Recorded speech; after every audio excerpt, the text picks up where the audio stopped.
Welcome to my mommy's podcast. This podcast is sponsored by BlueBlox. That's BLUBLOX. They create stylish and effective blue light blocking glasses that are used for any time of day. So there's several different options. Their blue light lens is a clear lens that's designed for people who work under artificial light during the day, but they don't maybe want to look like they're wearing orange glasses. This one is designed to target the light that creates digital eye strain, migraines, headaches, and more, but it's their most gentle, easy, inconspicuous lens. Their Summer Glow lens steps it up a notch, and this is great for people who are exposed to intense artificial light all day, or who, as a result, suffer from migraines, anxiety, depression, or seasonal affective disorder. And this blocks the spectrums of light that contribute to those conditions. An even further step up for better sleep, their Sleep lens is a complete blue and green light blocking full red lens, and the idea is to use this after the sun goes down. So when the sun goes down, the red glasses go on. And the studies are showing that by blocking blue light, you can increase your melatonin production and improve sleep. And I know I've seen this change in my sleep tracking, as have many other people who have made that adjustment. And lastly, if you aren't able to create a perfectly dark sleep environment, their blackout sleep mask is the next best thing. It blocks 100% of light while staying comfortable and easy to sleep in. As a listener of this podcast, you can save 15% on any BlueBlox products by using the code WellnessMama. So to get that deal, go to blueblox.com/wellnessmama. That's BLUBLOX.com/wellnessmama and use the code WellnessMama to save 15%. This podcast is brought to you by Gaia Herbs, and in particular, their black elderberry syrup. I have been a big fan of elderberry syrup for years, and theirs is the best pre-made one I have ever found. So unless you want to make your own, I highly recommend using Gaia's formula. You can experience for yourself why it's America's favorite black elderberry syrup. It is the #1 selling black elderberry in the US. And this time of year, it's a medicine cabinet staple and immune season essential. Elderberry will help your family feel well, and this delicious elixir kids and children both like. The Gaia formula is certified organic and contains 14.5 grams of elderberries in a single teaspoon, so it's highly potent. It's made with only 4 clean whole food ingredients, and of course is vegan, dairy-free, gluten-free, and soy-free, making it safe for most people.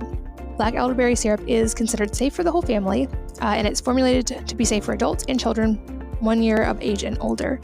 You can save big on Gaia Herbs, right, as a listener of this podcast by going to Gaia Herbs website and using the code WellnessMama, all one word, at checkout to save 20%. So again, GaiaHerbs.com/wellnessmama. Make sure to use the code WellnessMama to save 20%.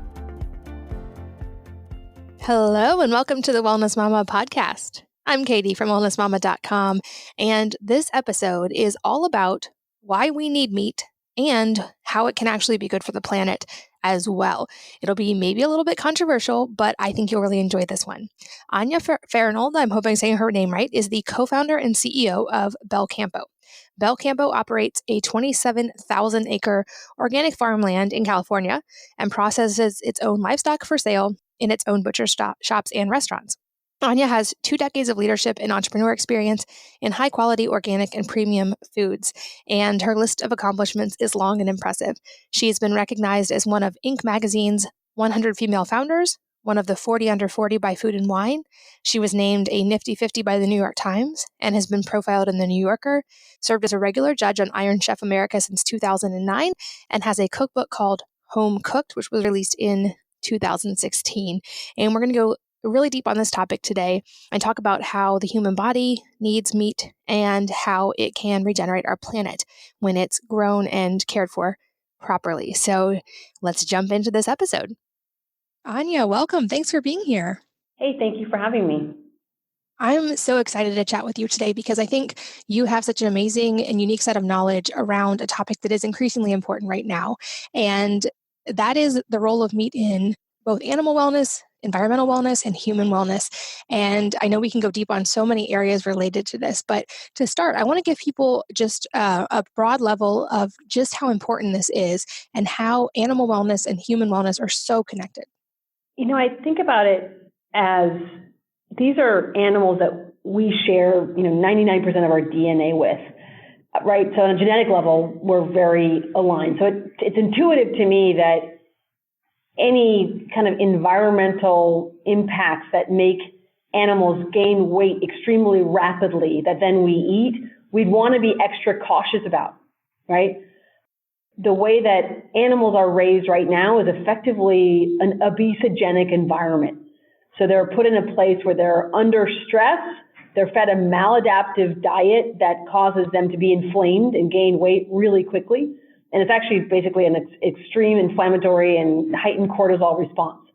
So they're put in areas without access to natural light, no social connection, competition for resources, and then really given a lot of antibiotics to suppress, their body's response of sickness to these inflammatory conditions.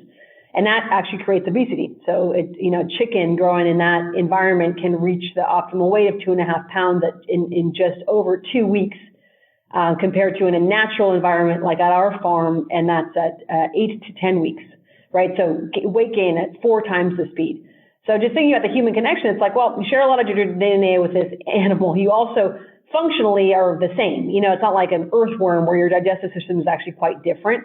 The way that a chicken digests is quite similar. They need a microbiome. They have a circadian clock. Like there's a lot of similarities to how we function.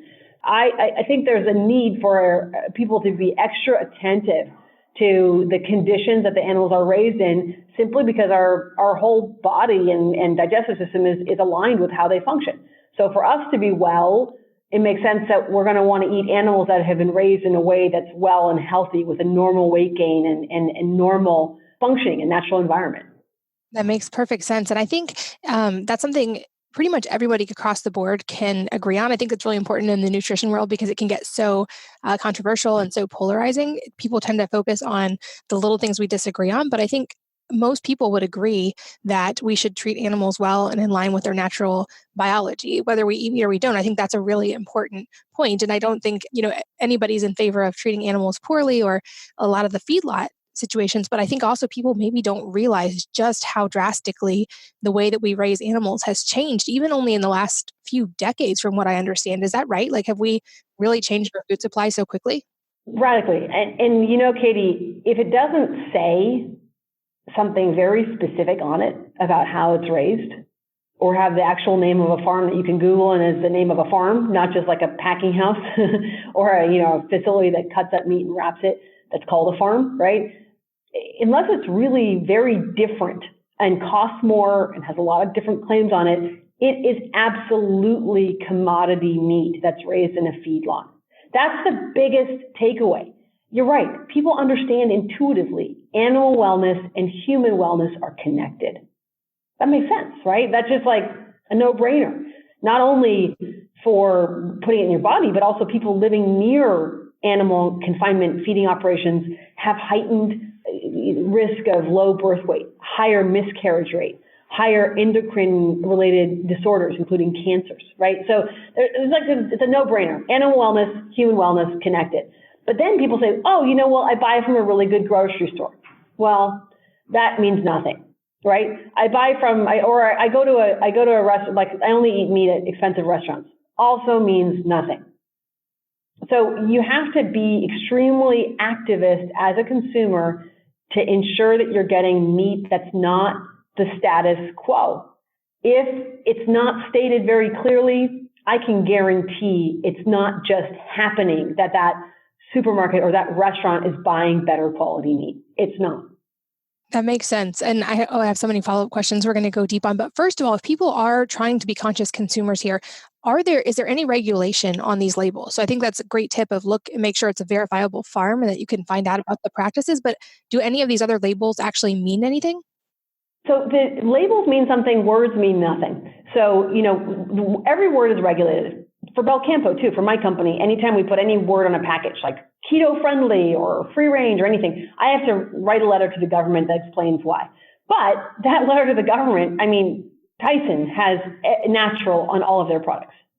And they're absolutely confinement, the worst of the confinement operators is Tyson. Foster Farms, also a large scale confinement operation. says natural all over their products. So the regulation of the words, they can say, I don't know what case they're making, but it's like, hey, we're not feeding them plastic, great, it's natural. So most of the words are totally unregulated. And that's the problem for consumers. Keep in mind that the USDA is run by an ex-executive from Purdue, right? From Purdue, massive agribusiness. Definitely not an animal wellness company, right? So there's just vested interests in keeping consumers in the dark and to make consumers settle. And that's what you're being asked to do in America. It's like settle for unsafe meat. Okay, guys? Hey, moms, settle for a product that you have to cook to the point of killing all the pathogens on it. That's what they're asking you to do. Settle for a product that's probably dirty, but we're going to tell you to cook it to 165 degrees. So your kids actually are kind of be like, well, I don't really like this, right? Because it's overcooked and dry. And you need to settle for that, though, because we're not going to guarantee that it's a clean product. That's what you're being asked to do. So, you think about the labeling context, it's a situation that's stacked against you as a consumer. So when you're looking for a label, you need to look beyond a word like natural or free range, and you need to look beyond, what I consider claims and look for real certifications. Certified organic's a good place to start, but it doesn't have anything to do with free range. For free range, that's where I say you need to look for an actual name of a farm that you can verify, or of a group of farms that you can verify. So that would be, there was actually not really any national players beyond our company there's probably some specifics in like lamb and poultry that do ship nationwide. But in your local grocery store, you will find that many grocers are trying to stock at least one option of that like actual from a farm, and a greater level of traceability and a greater commitment to animal wellness. That makes sense. And I think people have maybe heard of the idea of hormones being in meat and dairy products, for instance. Is that a concern to actually worry about? Like, are animals that are not raised well, do they have different levels of either artificial or natural hormones that we should be worried about? So great question about hormones. In the US, it's actually illegal to use hormones in the production of chicken or pork. So when you see a pork chop for sale, it says no hormones, that just means they're complying with the basic law in the US. The question of why don't they allow the use of hormones isn't that the USDA is being particularly health conscious. It's just that the hormones do not create as effective and rapid a weight gain as antibiotics do. Antibiotics do a better job at causing rapid weight gain than hormones do in pigs or chickens. So we don't use hormones in the US in those two products simply because antibiotics, tetracycline and amoxicillin, are more efficient. In beef do not respond as well to antibiotics for weight gain as they do to hormones. So beef are allowed to use hormones. So producers do use hormones to cause rapid weight gain in beef. So the idea that I feel like the hormones are kind of like a red herring, where a lot of producers are getting away with saying, oh, it's no growth hormones and no prophylactic antibiotics, right? That's a claim you see in a lot of mass market protein, right? You've seen that in the grocery store. No hormones, no extra antibiotics. But the truth is, hormones aren't allowed because they're not efficient. And you might say you're only using antibiotics when the animals are sick. Well, guess what? If you're in a hoop house with, that's 300 feet long with 19,000 other chickens, you're at risk of dying of sickness every day because of the toxicity of the environment that you're in. So to give animals antibiotics in that is actually necessary for them to stay alive. So the claim that they're not using antibiotics, they only use them when the animals are sick, well, there's veterinarians on payroll that are able to say constantly, yes, all these animals are sick or at risk of getting sick because of toxicity of the environment. So that's where those claims of antibiotic and hormone-free, they're both meaningless. And that's why, the thing that kills me, it's like, as consumers, if you see a mass market meat brand all of a sudden have a bunch of new claims, but the price is the same and the product looks the same, you better call BS on that, right? It's actually not any meaningful change. Changes in the production system of animals are typically cause the product to grow more slowly and therefore become much more costly. So when you see a Tyson or a big player changing their claims, but the price point stays the same, you're getting ripped off. I mean, you're really actually being sold false goods.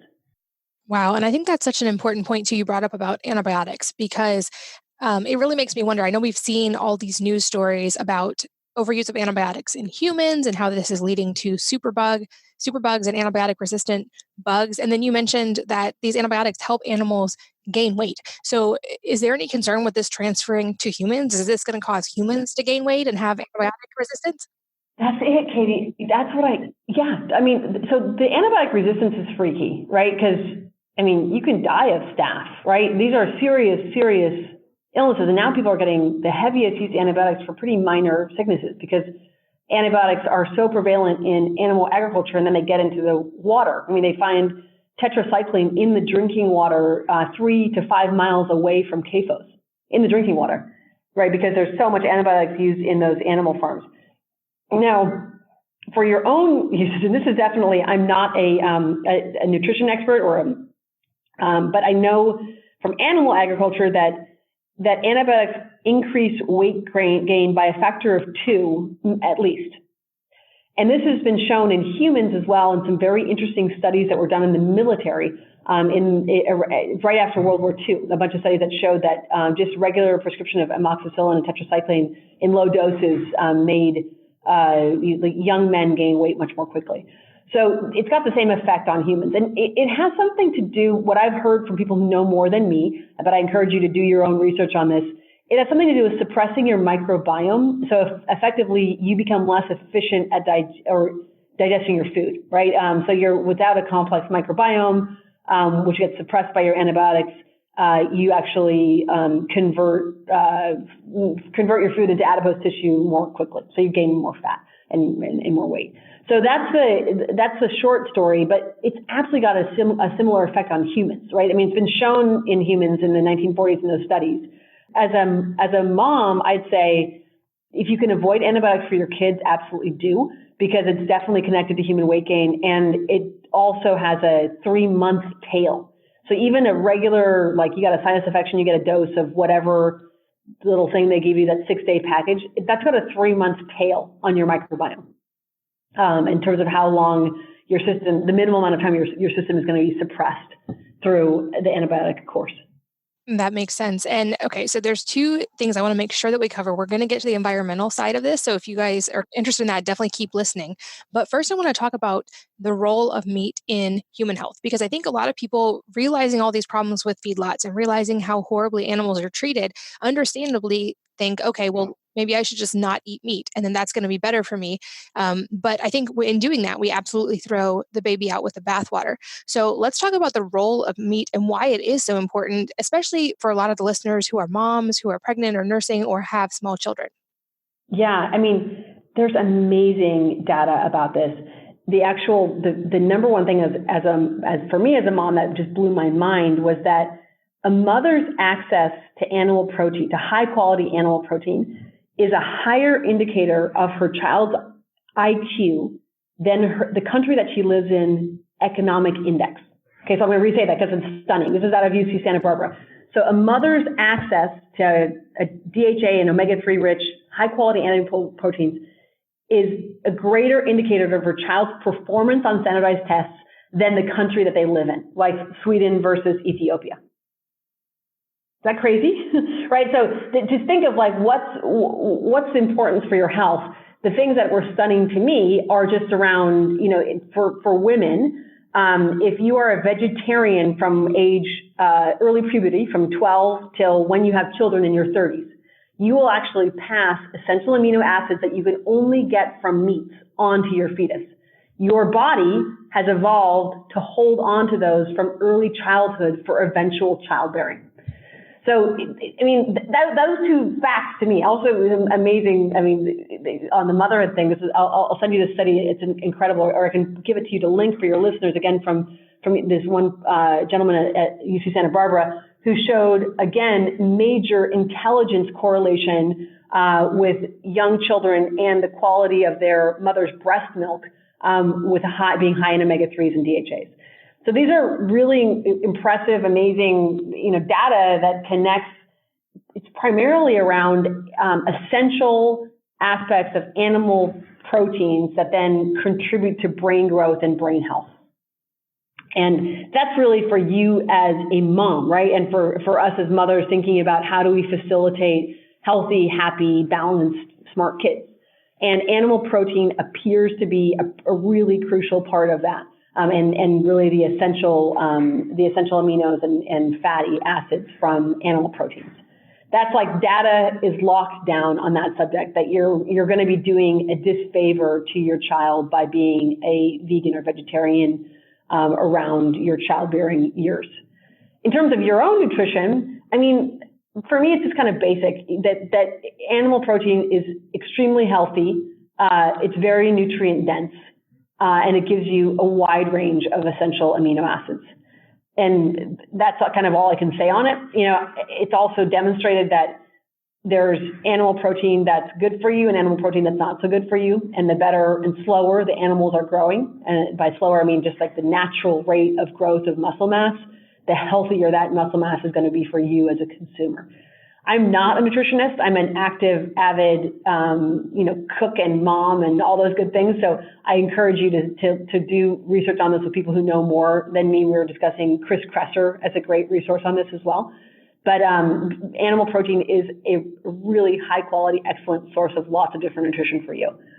Absolutely. And my background is in nutrition, and just realizing, especially like you said, in those childbearing years, your body's going to do everything in its power to pass on the nutrients that your growing baby needs, even at the expense of your own body. So if you're not getting those nutrients, you're also putting yourself at risk. And I think this topic that you bring awareness to is such an important one for our time, because it is very much about quality and amount and sourcing. It's not just about getting the meat and getting the protein. And like I said in the beginning, I think we can all agree that we don't want to treat animals poorly. We don't want animals in feedlots, nor do we want to feed that kind of meat to ourselves or to our children.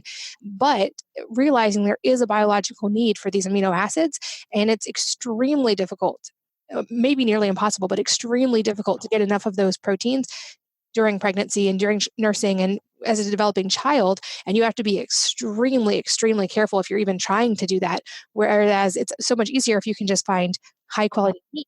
Oh yeah. I mean, the number of women who I've talked to who were vegetarian and couldn't conceive and then started eating meat and got pregnant like a month later. I mean, that's like, I've heard that story now so many times. It's like, that's your body saying, yeah, you don't have the micronutrient base to make this happen, lady. You know, and then they start eating meat, even just minimal amounts of like bone broth, right? And will conceive. So around the mojo around your fertility, your ability to raise and raise healthy children without completely, you bring up a good point, Katie. There's a way to do it with where you gut your own body and lose your teeth and lose your hair, right? But to do that with the way that you say healthy and sound, animal proteins just appear to be crucial.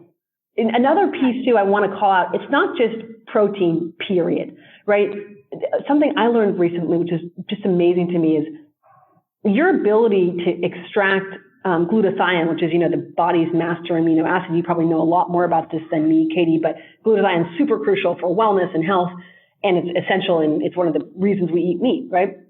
Now, your ability to metabolize that glutathione in your lean muscle that you eat is actually, there's a rate limiting component in your ability to digest, which has to do with the availability of collagen protein. So if you're just eating lean muscle and not eating connective tissue like stews and braises and bone broth, you're not actually going to be able to extract the nutrition, right? So there's another type of I call it almost like, it's a form of vegetarianism where you're like, I'm suffering, so I'm going to start eating just like boneless, skinless chicken breast. Well, that's actually not doing your body any favors. So if we're talking about eating meat, we're talking about also getting access to the other mojo in meat, which is bone broth, braises, connective tissue. I'm not sure if marrow and liver are your jam, but it'd be amazing if they could be, right? But I think the base is at least getting some collagen-rich, connective tissue-rich foods. Now, you can also take collagen powder, which is typically made from animal hides. So collagen powder that's available commercially is extracted from hides. It's an animal source product. In general, stuff that you're eating in its natural form is easier for your body to integrate and metabolize. So I would absolutely recommend, a mix if you're looking, especially at fertility, childbearing, like collagen-rich bone broth or soups, plus your chicken breast or your New York steak or your pork loin or whatever you're going to have, which is your classic, like lean, striated muscle. For me too, after my second child, I went on a much more intense bone broth regimen than I'd ever done before. because we actually opened up a Bel Campo restaurant next to my office, and I started to drink about a quart of bone broth a day because I have a policy in my company. Every employee gets a big cup of bone broth for free every day. So I'm like, well, I'm going to sign up for that. So I had been producing it more for my audience, less for myself. Started to drink it a quart a day, and massive changes in terms of like my breast tissue coming back after breastfeeding 2 kids in 4 years. I had gone down 2 cup sizes, and just that collagen rich within a month and a half, I was back to my pre-baby 1 cup size. Despite, that usual kind of like weight loss, weight fluctuation, your whole body is moving around. But I also started to get just much more, much like greater improvements in my skin tone, a nice like plumpness in my face that despite, slowly losing the baby weight. So that collagen as well, I think of it as like a beauty juice too, because it kind of it's great for your hair, skin, nails, breasts, especially with all the kind of like the body wrecking that happens through childbirth and breastfeeding. Absolutely. And I think that's another important distinction that we don't talk about enough in the modern world is that for most of history, we ate all of the animal. We used every bit of it. We made bone broth, like you talked about.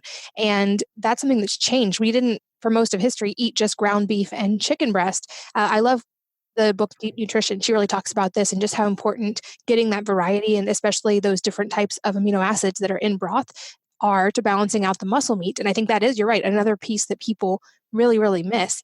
And also on the note of quality, it's important to note when people start quoting these studies about why meat might not be good for health or people seeing these changes, these studies are not separating at all based on quality of meat. And they're almost always using just conventional meat, which we've just explained has all of these bad things in it that people tend to think like, oh, well, I can't see the hormones, I can't see the antibiotics, so I'm not going to worry about it. And it always kind of boggles my mind because people will take a Motrin, which is this tiny pill, and expect it to have this huge effect on them and then ignore that same amount of something in meat and then think it's going to be totally fine.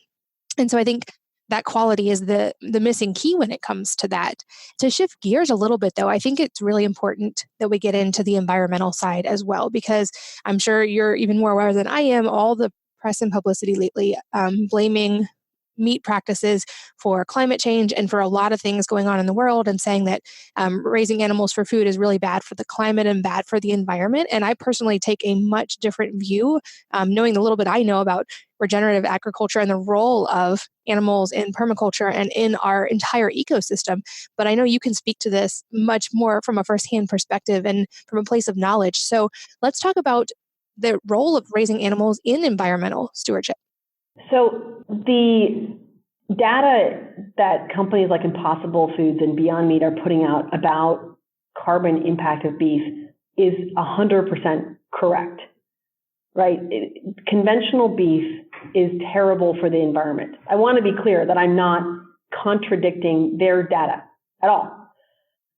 What they're not telling you as a consumer is that there's a different way of producing beef and all ruminant species and all types of livestock that is carbon impact positive. And it is the way that beef and other ruminants have been produced for millennia. And that is raising them with regenerative practices. So our farm at Bel Campo, we farm 27,000 acres in Northern California.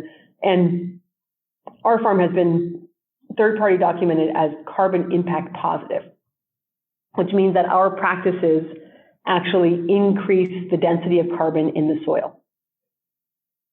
And to get to how that's different from a conventional system, it's kind of a long story, but I'll say it in short.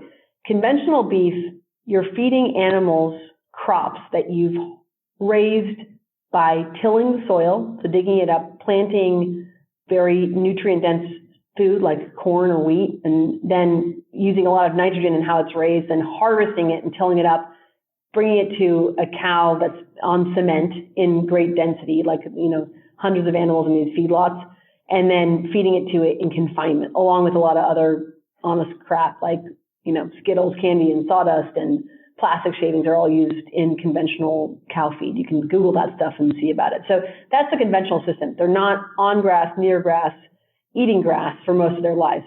Although the calf, right when it's born, many of those cow-calf operations are on under or grass. So for the first 6 months, they might be outdoors, but then for the remainder of their life, they're in confinement in this fast-paced animal weight gain context. That animal weight gain is based off of a really nitrogen-intensive and resource-intensive crop. The only reason why it makes sense to feed such a costly food to cows is because of the subsidy system. So these crops are subsidized, so effectively we're able to feed expensive food to cheap meat. That's it. And it's a total fake economy. Our system, along with many other regenerative small-scale farms in America and around the world, we're raising beef on perennial pastures. So we've got grasslands with hundreds of species of grass. We don't till them. We never disrupt the soil. These grasses have root systems that are 30 feet deep. Okay, that's how they sequester carbon. The animals are low density, and they're moved from pasture to pasture. So they don't spend a whole season on one pasture getting it muddy, right, and turning it into basically just kind of dirt. We move them from pasture to pasture. They eat a little bit, they move to another pasture, and then animals are brought back to that first pasture after a break of 2 or 3 weeks to recover. So that's more like mimicking a typical migratory pattern of how ruminants evolved, right? They would evolve by walking through a field and eating some stuff and then keep on moving. They drop a little bit of their manure. They till the earth a bit with their hooves. But you're not talking about 1,000 beef all dumping manure onto an acre and then it being left kind of devastated, right? So you're talking about a low density use. So we mimic a natural migratory pattern for the animals, and we do it on perennial pastures. And we're not the only ones doing this. I mean, literally there's hundreds of regenerative livestock ranches around the U.S. And they're all practicing this, and they're all carbon positive. There's just not very many of them. We're less than 1% of the beef supply system. But we've been tracking our carbon in our own farm using a third-party research group for 5 years now. And in that 5-year period, we have increased the carbon density in our own soil, which is just something beyond proud of.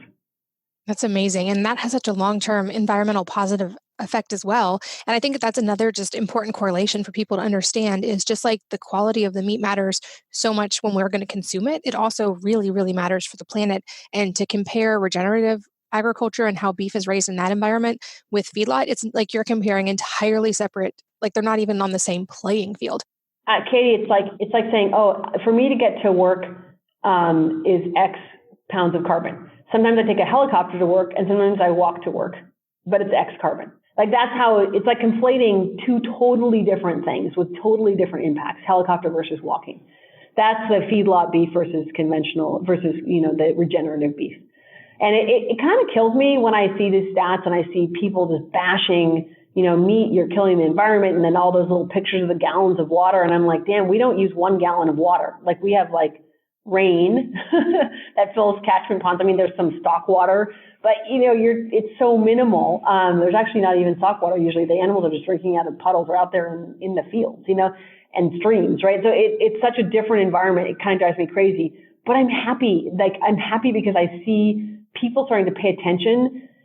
I feel like the whole movement of the alternative, like the fake meat, the highly processed vegetable meats, those guys are pulling aside the curtain a little bit, and they're showing consumers just how bad things are. So I feel super grateful for those products existing. I feel like we're kind of fighting the same fight in some ways, but I think that many of those consumers for the first time have their, the light switch gets flipped on where they're like, wait, what the heck is going on? What am I eating? And they just really hadn't thought, because they're like, well, I shop at X grocery store.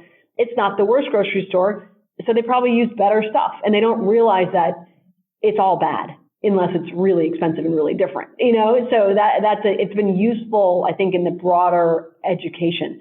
It's really not true about all beef, however.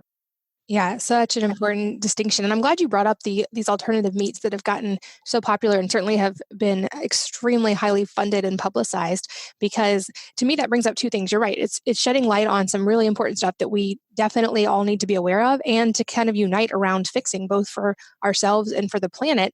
But also it always is ironic to me of if humans didn't have a need for meat, if we were supposed to be vegetarian, why do we need to spend so much time and money trying to make plants taste exactly like meat if we don't have a need for that? I think, it's an indicator that we actually are hardwired to need these kind of proteins, especially at certain phases of life, like we talked about, or for kids when they're growing. And like I said multiple times, it goes back to, at the end of the day, for both the planet, for ourselves, for all of it, for the animals, certainly, it's all about the quality and how they're raised. And so I love that there are practices like you guys that are really revolutionizing and getting back to kind of how it's always supposed to have been done when it comes to that.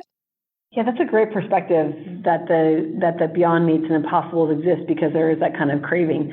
I too, I'm really perplexed by the need to make vegetables look like meat and the kind of genetically modified, hyper complicated processes that go into them. It seems like every time there's kind of like radical innovation and something that is sort of too good to be true and fake and magical, it's like, well, margarine and asbestos and like there's lots of like oleus or what was that crazy fat that you couldn't digest and so you could eat all the chips you wanted. Those things, they tend to have a pretty short life cycle. But it is interesting the amount of like it's appealed to almost like it's captured the popular imagination in certain ways, because the idea as well that you can kind of have limitless meat kind of for free with no need for processing an animal or the responsibility of an animal dying. That's kind of like that would be an amazing solution were it not as fraught with challenges as it really is. Exactly. This podcast is sponsored by BlueBlox. That's BLUBLOX. They create stylish and effective blue light blocking glasses that are used for any time of day. So there's several different options. Their blue light lens is a clear lens that's designed for people who work under artificial light during the day, but they don't maybe want to look like they're wearing orange glasses. This one is designed to target the light that creates digital eye strain, migraines, headaches, and more, but it's their most gentle, easy, inconspicuous lens. Their Summer Glow lens steps it up a notch, and this is great for people who are exposed to intense artificial light all day, or who, as a result, suffer from migraines, anxiety, depression, or seasonal affective disorder. And this blocks the spectrums of light that contribute to those conditions. An even further step up for better sleep, their Sleep lens is a complete blue and green light blocking full red lens, and the idea is to use this after the sun goes down. So when the sun goes down, the red glasses go on. And the studies are showing that by blocking blue light, you can increase your melatonin production and improve sleep. And I know I've seen this change in my sleep tracking, as have many other people who have made that adjustment. And lastly, if you aren't able to create a perfectly dark sleep environment, their blackout sleep mask is the next best thing. It blocks 100% of light while staying comfortable and easy to sleep in. As a listener of this podcast, you can save 15% on any BlueBlox products by using the code WellnessMama. So to get that deal, go to blueblox.com/wellnessmama. That's BLUBLOX.com/wellnessmama and use the code WellnessMama to save 15%. This podcast is brought to you by Gaia Herbs, and in particular, their black elderberry syrup. I have been a big fan of elderberry syrup for years, and theirs is the best pre-made one I have ever found. So unless you want to make your own, I highly recommend using Gaia's formula. You can experience for yourself why it's America's favorite black elderberry syrup. It is the #1 selling black elderberry in the US, and this time of year, it's a medicine cabinet staple and immune season essential. Elderberry will help your family feel well, and this delicious elixir kids and children both like. The Gaia formula is certified organic and contains 14.5 grams of elderberries in a single teaspoon, so it's highly potent.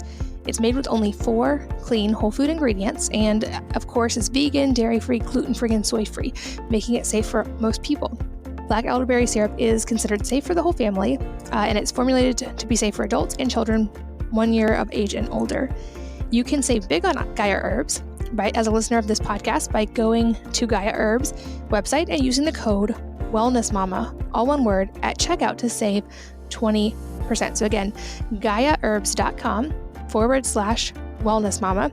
Make sure to use the code WellnessMama to save 20%. And I want to talk about the kid aspect a little bit more as well, because like from nutritionally, kids have a higher protein demand per pound of body weight than adults do. And especially during phases like when they're in puberty or any kind of growth spurt, they need a certain amount of protein, and that's really, really vital for them to function optimally. I also know as a mom, and I'm sure you can probably relate to this, kids don't always necessarily want to eat what you want them to eat. And so realizing this and realizing that like this is really important for our kids, do you have any tricks as a mom or as a business owner in this industry for helping kids be introduced to these kind of things and getting them to like it? Because like in my house, for instance, bone broth is pretty much the first food for all my babies, with the understanding that babies naturally have a semi-permeable gut. And this is really important actually, because when babies are breastfeeding, that's how a lot of stuff can transfer through and they can develop their immune system this way. And it's a wonderful design. But because of that, you maybe don't want to put some foods that can be slightly inflammatory as the first other food they get in their gut. And so I always start with bone broth because of its ability to soothe the gut. But I'm curious how you have integrated and when meat products with your kids, and if you have any tips for that. So I'm pretty radical on this front. I mean, raw meat was actually both my kids' first food along with bone broth. And my kids to this day love raw meat and love marrow and love liver and heart. And it has to do with availability. But I also think, Katie, it has to do with it tasting really good. You know, I don't think my kids would like liver if they were eating, I don't know what kind of liver you can buy at the standard American grocery store, but it can't be very good. It's probably old and frozen. So getting really delicious, fresh product is the first thing. I think that the kids have a natural ability to taste health. You know, they're more in touch. I think in pregnancy, we as women have a little bit of that taste where we start to taste what we need, you know, and cravings. We talk about cravings as like this sort of crazy thing, but cravings, we actually, if we're really eating intuitively, we should have them all the time. And they're very healthy for us, you know, and kids have those cravings too. And they actually listen to them more, you know, like that demand that they have where they're like, well, I'm really hungry right now. I really want to eat a lot of that one thing. Like they're more in touch with that. So my approach with my kids has been to really make them delicious food and super high quality proteins. And, you know, my daughter at 7 can eat like 6 drumsticks. I mean, we eat a lot of meat. And she loves it. My son is a little bit more of a carb lover, but also will just eat every type of meat. And I don't have a good. It's such a battlefield on this. You know, you don't want to judge other people's choices, and also I live in a very like luxurious context where I have access to this really high quality protein. You know, so I don't know what I would do if I didn't have that. But in my own home for my kids, my major goals as a mom are to cook them breakfast every day and to cook them dinner sort of most days and to have their lunch be homemade leftovers. That's what I try to get to. And I achieve it. You know, we have like 3 things that we make for breakfast and it's always from scratch. And then dinners, we do a lot of different things. I also have no refined carbohydrate snacks around my house at all. And I found, and I also don't, this is going to sound a little crazy, but I don't carry snacks for my kids. You know, in a pinch, we'll throw a banana or an apple in a bag, you know, like that, but I don't carry boxes of raisins or bags of goldfish or bags of Cheerios or anything. And that's in part because we don't do any refined carbs. But it's also just by doing that, I find that I think a lot of the reason that kids are picky is that they don't experience being hungry. And so I like to be sitting down for dinner and the kids are like, oh my God, I want to eat dinner. If I've been feeding them snacks all day, they're not going to enjoy dinner in the same way. So I really believe in very minimal, and we always have big bowls of fruit around. They can always have milk and water. You know, it's not like there's no snacks for them, but I don't make snacking available. And I find that then they eat with a lot more enthusiasm and they're more open to trying more things than on those days when they've been at play dates or at, you know, the little like daycare center that I drop them at sometimes where they get fed goldfish all day, then they're just not really hungry for dinner.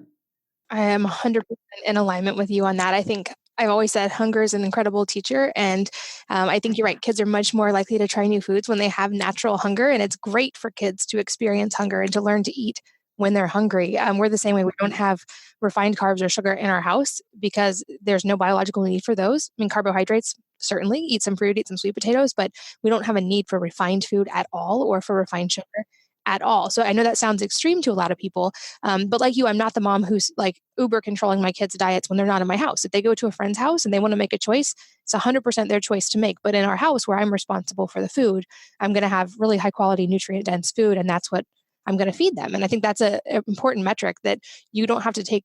Like, it's not that they are never going to eat these foods, but in my house, I'm certainly not going to have them.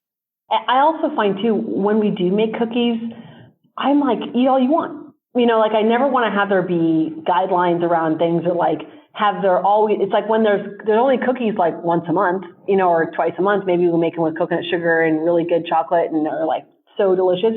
But if my kids want to eat 10, they will. But the thing is that now that they self-regulate well, they'll have 2 and then they'll want one the next day. So it's like, I really try to have it be like when we do have something that's like a little bit different or sweeter, knock yourself out, and go crazy. And I just never want to have the sense of like, I think you have a big bucket of pretzels, big bucket of goldfish. I've seen this in friends' places, and it's like this constant thing of like, not now, and you're constantly regulating it. And it's actually a source of anxiety and stress in the home, to have like these sort of like limitless bad foods available. And the same thing goes with Halloween candy. I'm like, get it all, eat all you want, make yourself sick, and then a day later I'm tossing it all out. Like it's like, but go crazy while it's there.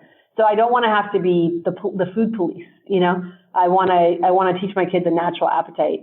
Another thing that I've noticed too is that the whole act of preparing foods with my kids has helped them appreciate home cooking more. So involving them, like they make the pancake batter, and this morning we made waffles, and they do it together. Like they really enjoy. I mean, that's sort of a no-brainer, but one of the upsides of cooking from scratch is that it's more fun for the kids. There's more parts and pieces. And what we do in our house is I have everything organized like in baskets. So it's like the little basket with vanilla and baking soda and baking powder, and then the flour's in a tub. So I make it easy for them to get the parts and to participate in that, which they really enjoy. But it's hard to, I was so afraid, Katie, when I was pregnant with my first, it was like my terror that I was going to have a picky child. And then my daughter ate everything. It was amazing. And when she was probably 3, I did my first like mom date within her best friend's, at the time, her mom. And we went to a pizza restaurant, and we got the pizzas, and then this mom brought out like 4 containers, and one had watermelon chunks, and one had goldfish, and one had cheese sticks, and one had like apple slices. And I was like, what's going on here? And she's like, so this child really, she's really picky. And so I have to bring this or else she won't eat. And I'm like, okay, I felt empathy for her, but I also felt so relieved because I realized, I'm never going to have a picky eater. Because this isn't, and I completely get that there are some picky eaters that are born that way or maybe allergy related. But I think by giving our children limitless choice, imagine if you went to work every day and sitting on your desk was like all of your favorite foods, right? That were prepared for you with love. And they were there all day long. I'd gain 20 pounds in a week, so would you. It's not feasible to have people offering us our favorite, most highly processed, delicious things all the time that we want. In this case, the mom was doing her best job and brought things that were pretty healthy and fresh. But it still meant that the daughter didn't have to eat the pizza and try something new, didn't have to try the pasta, and she could go on and say, I only eat watermelon cubes. It can be a choice. And I just encourage people to let the child experience a little hunger, let them experience a little delight and joy with finding something that they do like. And that hunger also teaches cravings and teaches the concept of satiety, Exactly. Yeah, I think you nailed it. I think that's such an important point and such a great point to start. And I can't believe our time is flying by so quickly, but I want to make sure we talk about a little bit more about your farm and also all your restaurants and just all the amazing, innovative stuff you guys are doing. So kind of give us a roundup of what the farms are like, how many cattle you have, and then what the restaurants are like. Absolutely. So our farm is just shy of 30,000 acres in Northern California. It's all organic certified. We have 3,000 beef, about 2,000 lambs, 2,000 pigs, and we produce about 50,000 chickens every year, along with goose, duck, and turkey in smaller quantities. All of our meats are sold through our own channels, which we have 6 restaurant butcher shops, 1 in New York and 5 in California. We also sell through select retail partners. So currently we're selling through Erewhon, which is a great grocery store in Southern California. We're expanding right now with grocery partners in Northern California and New York. So we're looking to be in probably 100 stores by this time next year with all of our meats as well. We also sell on belcampo.com, direct from our own slaughterhouse. We have our own USDA slaughterhouse adjacent to our farm that's certified humane and certified organic meat processing plant. And so we sell belcampo.com. You can go online and it gets shipped to you directly from our plant, from our meat plant in Wairika, California. Or you can go to williamsonoma.com and they sell some really awesome like gifting bundles as well as Belcampo. But our claim to fame is I'd say we're the first and only truly vertically integrated farm to table meat operation with animal wellness as its core. I consider Belcampo fundamentally an animal wellness company, providing optimally healthy meats in support of optimal human nutrition.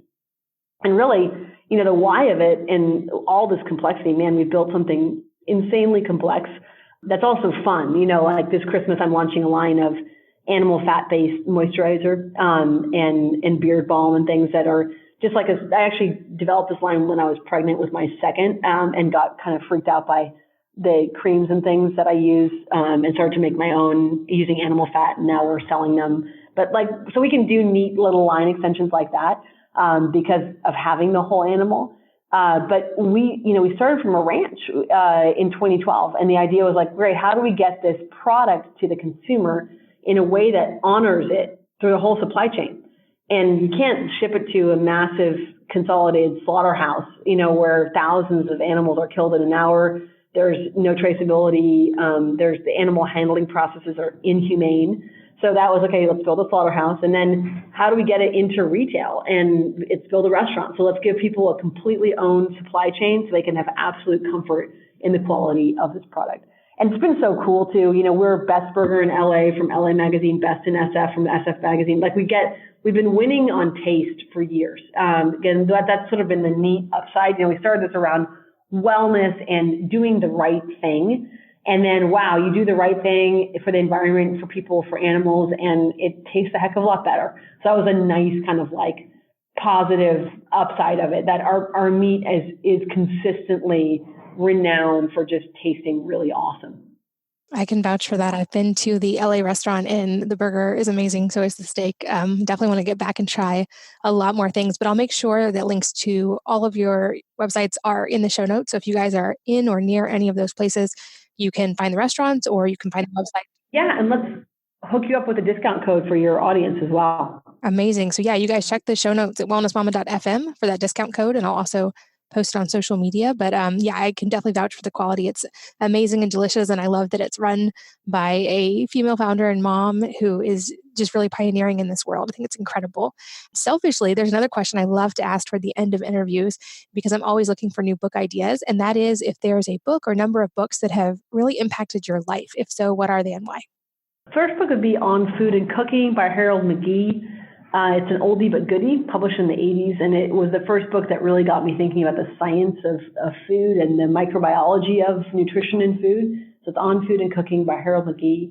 And then Fergus Henderson's book, Meat, the River Cottage Meat book, is amazing in talking about just grass-fed operations and how different they are.